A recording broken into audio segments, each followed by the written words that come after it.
Royun ho buonar bel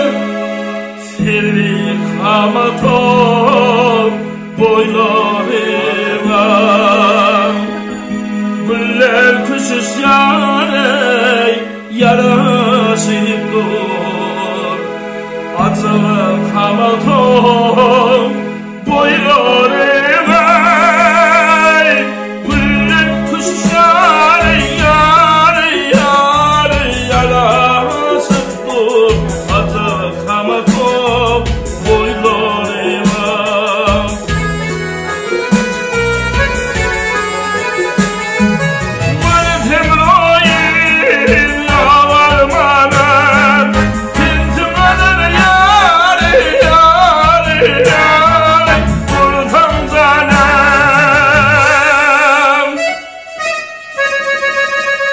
Kurbanım dilim imanım Kalsam olmaz o boylarıma Kurbanım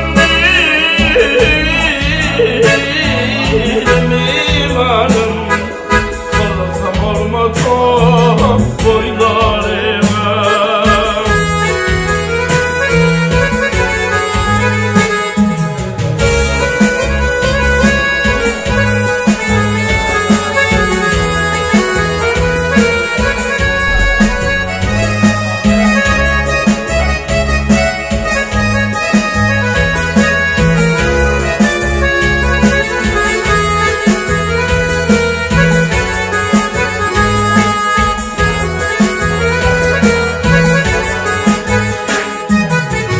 Son ho min adile